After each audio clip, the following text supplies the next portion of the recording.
Welcome back to Plague Scythe Studios, everybody. Ryan here, late to the party, as usual, with Mercuriall's new amp box updates. This one featuring the 1987X SG.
This shameless plug is brought to you by the debut EP of the Elatria project, Calamitous Constructs, featuring me on guitar, myself on bass, yours truly on vocals, and, you guessed it, Harris the Real Deal Smith on drums.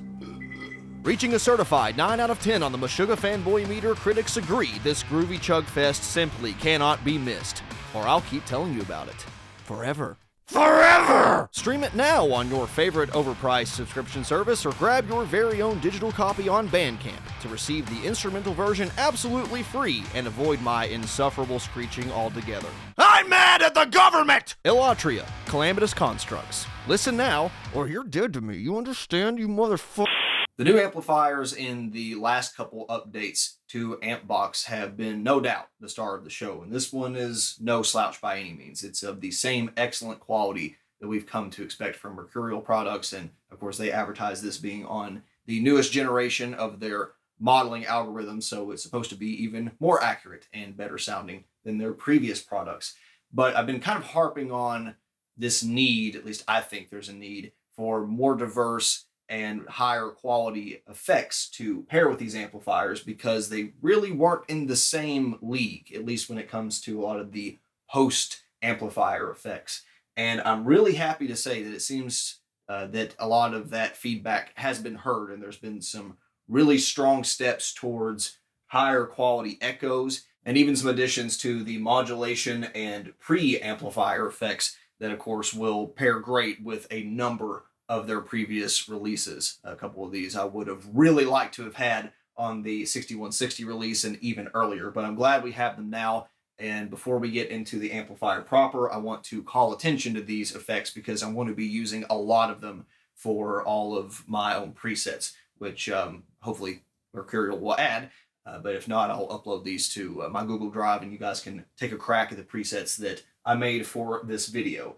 So, starting at the beginning of the signal chain, we now have this dynamics tab here, which includes 2 separate pedals. We primarily sticking with the Dynacomp type model here, which is just output and sensitivity as you would come to expect from the real pedal. There's also the super compressor that has some attack parameters on it, and I find they certainly do the job. I never dial this stuff in to be so quacky and squash sounding as some of these pedals are capable of in real life, so I didn't really test if they're 100% authentic to that kind of sound, but they do a great job for leads. They do a great job of maintaining kind of that edge of breakup level of overdrive, even when you have some harsher pick attacks within your playing. And of course, that sort of effect is going to pair really well with a couple of the channels on this edge of breakup capable amplifier. So very happy to see some pedals thrown in the mix here. On the overdrive side, or as they're going to call it, a distortion, which technically it is a hard clipper, so fair enough. This also includes the Rat, straight up Proco Rat model. This was actually introduced sometime between the release of 6160 and now, which is really cool. Also, a great pairing for this amplifier because so many sludge tones, even thrash metal tones, and death metal sounds are very achievable with a Marshall style platform and a Rat pedal, and this one does a really good job of kind of being somewhere in between a lot of the freeware versions I've tried over the years, where some of them are a little too round. The silicon kind of ripping sound you get isn't really there, and then some of them are too Velcro, too fuzzed out, and this one kind of sits right in the middle. It's capable of both. Maybe it's not quite as squishy or chewy as one of my real pedals is, but I think this does a really good job emulating the Rat sound. So very welcome addition here. And again, I like this kind of pedal with a number of channels, but it really pairs wonderfully with a Marshall, Plexi, hot rodded Plexi JCM 800 circuit. Great addition there. On to the modulation stuff, we now have this micro pitch pedal, which is something that, I would have loved to have for that 6160 demonstration for some 90s Eddie Van Halen tones. This already had an excellent chorus, which, again, you can download standalone. Highly recommend to do that if you don't have it already. But this one is kind of a bit more, I would say, conservative in the settings, as you can't even dial up, any LFOs or the amount of detune happening. It's just a simple mix. But with the algorithms and parameters they have in the box, even though it's not adjustable, it does sound really good. And I did feel that the overall mix control was just enough to get what I wanted out of here. I've only briefly experimented with the micro pitch effect on some of the other amp channels that kind of make sense to have them, like the Euphoria or the Reaxis channels if you're going for some, big single guitar but still wide type of sound. But again, I think this is a great pairing for a hot rodded Plexi, considering that it does add some almost tape-like warble. It adds some semi-multi-tracked kind of sound, and a lot of the late 70s and early 80s studio tones are just begging for an effect like this. So really good addition there, and I hope we see more in the modulation department later, even if it's just adding, some other maybe, time delay or LFO parameters to this one. The biggest one I've been harping on for, I guess, 2 or 3 releases now are these delay and reverb pedals. And I'm pretty pleased to say that I didn't have to touch them at all for the presets I made for this video. They are usable, and as I've said before, I like having them in the parallel mode, and I like being able to adjust, like the drive on this analog sounding delay, but they're kind of one-trick ponies, and they're all decent. There's nothing that mind-blowing, and they simply don't sound right above a certain gain level. I want a, kind of a washed out delay that still has some articulate repeats on it. This doesn't really work for that. I want a big washed out ambient reverb. Well, the room size only goes up so much, and it doesn't have the frequency content I like in it anyway. So their solution to this, seemingly going forward, is using the reverb IR section of the cabinet block, which is great because there was already one there. And unfortunately, I wasn't able to use any of those in my custom presets, but they've now added over a dozen of these impulse responses of various reverb and delay types. The one major downside of this implementation versus the pedal block they had is just like the micro pitch, you only have a blend or a mix control. So you can't go in there and change how long the trails last. You can't go in there and change high cut or low cut or any pre-delay. But that's kind of the whole deal with an impulse response. You shoot it at those settings, and that's what you get. So there's nothing stopping them from coming in here and saying, well, here's the Hall 300 effect, and maybe here is a slightly different version of that with different frequency responses. And, they could tailor that. It would probably get a little messy, but the main thing I've found that a lot of these are just so good out of the box that, again, bringing in the blend control was enough. If I, wanted less low frequency content, it wasn't a big deal just to turn the whole thing down and take a little less high frequency content as well. And I would definitely prefer to see more of these added in a way that even if we could just step through 5 settings of maybe length or 5 settings of frequency response without getting too cluttered in here, I think that would be totally acceptable. Because even the things like this, what I assume is Dream Theater Metropolis Part 1 delay, it sounds great at the delay settings. I don't feel the need to go in there and tweak massively. Of course, there are times where I would love to have that level of tweakability, but this kind of fits the overall aesthetic and workflow of Ampbox in a way that I don't miss having those controls. So what I would like to see possibly is, again, adding some other variations of maybe Hall Long or Hall 300 and putting that into the reverb pedal, and just even if it's 5 settings in there, just flipping through them, going to Hall mode and then length 1, 2, 3, 4, 5. Maybe that would clean up this section a little bit. But I think the tones speak for themselves, and I vastly prefer the delays they have in here, especially in the stereo mode, compared to what they have in this block. So very much appreciate these additions. It made all of those tones so much more lively. And again, I think the quality level is right up there with the amplifiers. So they can do a little bit more with that in terms of variation. It'd be awesome. But again, thank you for taking these concerns seriously. And I think now we're starting to get into the point where I don't feel the need to add any other echoes or especially modulation effects. So keep them coming. But if you do 1 or 2 like this, every new amp release will be in really good shape. Now on to the heart of the update, the 1987X SG, with the last 2 initials standing for, see if I can butcher this, Sergei Golovin, who was the artist that lended this modified amplifier to Mercuriall for modeling.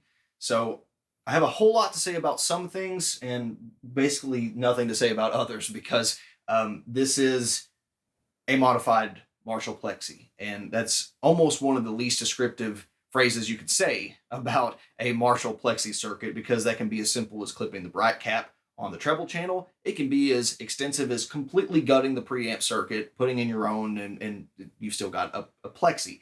This is somewhere in between, but I would say more on the conservative side for what I usually play when it comes to a modified Plexi circuit. The Cherry Tone Gargoyle, for instance, that's a lot of Cameron Atomica DNA, which in and of itself is a lot of the more advanced Jose mod DNA. And this one is kind of on the more rudimentary side in a lot of ways, not necessarily in terms of the complexity of the mods, but it is more of a regular Plexi sounding amp than it is a overhauled, transformed, supercharged, pissed off Marshall kind of amp. It can do a lot of the same things that a regular Plexi does. In fact, the top 2 channels, to my ears, pretty much sound like they're regular Plexis, although there may have been some nipping and tucking of frequencies here and there.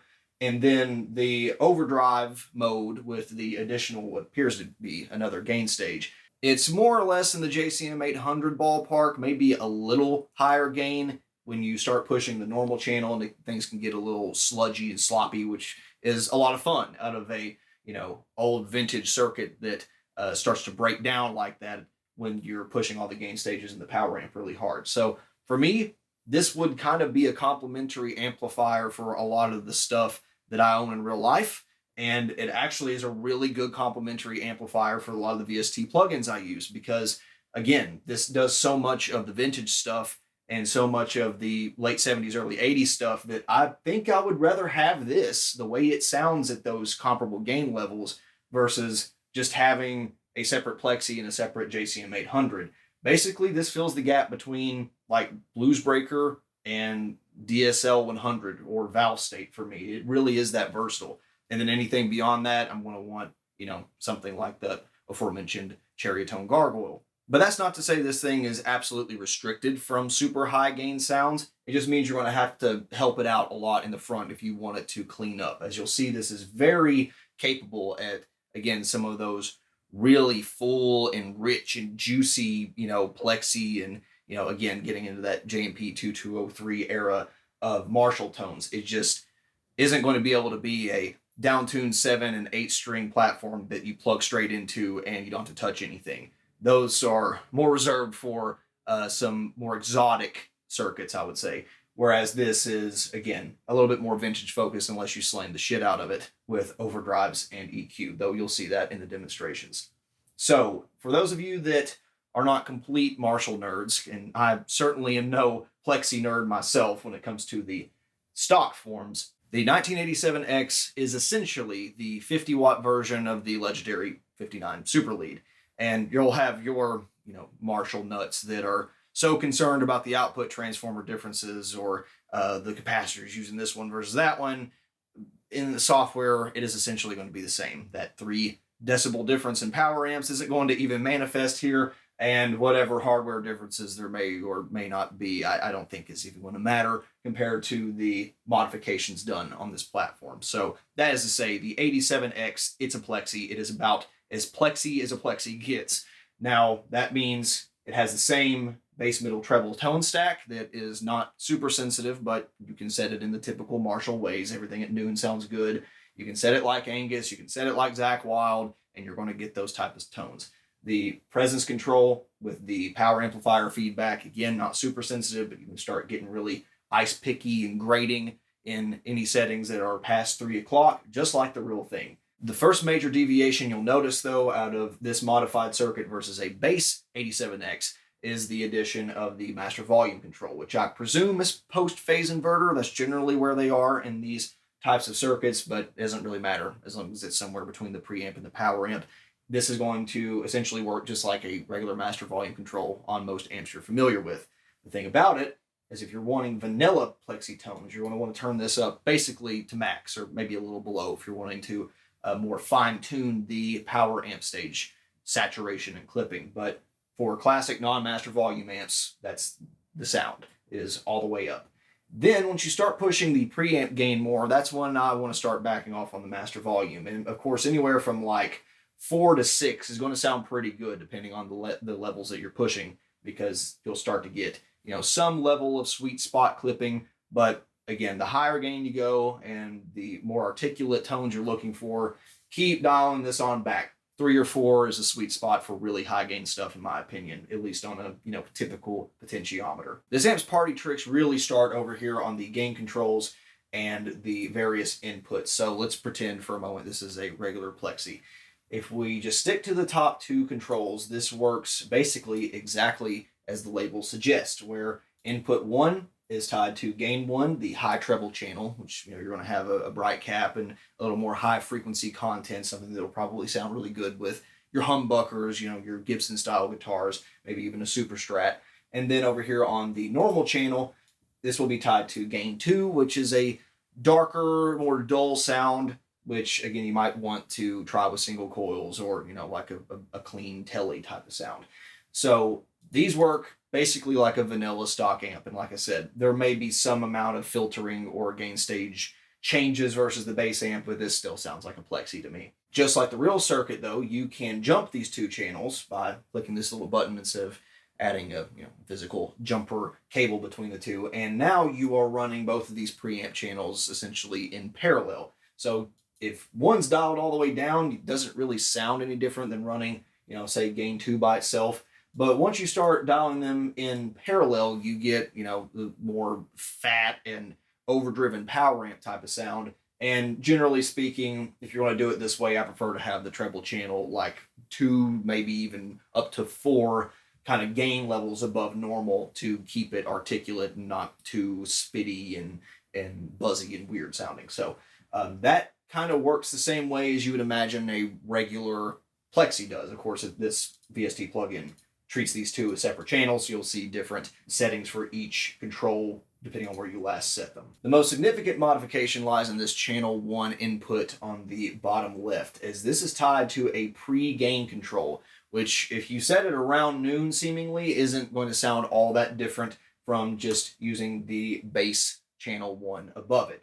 But you start cranking this up, and now all of a sudden you're in gain territory that is more significant than even a JCM 800. So I imagine this is a pre-gain stage before both of the channels, because you can once again jump the two, and now you have the normal channel in play.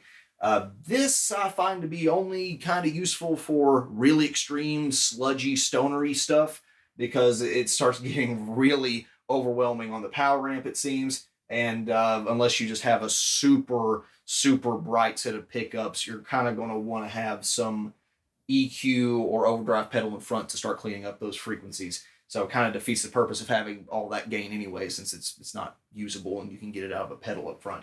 But there are certain variations of these settings that do work even when they're in the jump mode. But as you'll see, a lot of this stuff I'm simply going to have this disabled, the high treble up to an adequate level of gain, and then I'll shape it with pedals such as the Rat or the pre-graphic EQ. That basically does it for the grand tour of the amplifier. So with that, let's take a listen to some more capable settings on the 1987X SG.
This new amplifier and the accompanying effects have been a real joy to play and inspiration in ways that I didn't really expect. It kind of coaxed me to whip out some riffs that I haven't touched in 10 years or more and learn some other old stuff that I never really tried to play. Because plugging up a Gibson scale length guitar with passive pickups or a super strat, or in my case, a super telly, into this thing is just like, man, instant rock god tone. You know, it's that late 70s to even mid 80s sound, or if you're into like 90s alternative, there's a lot of stuff to be found in here as well. Though, you know me, that's not really my ballpark to play in. But in a similar situation to the rectifier, especially, this is already treading some ground that some other plugin vendors have gotten to.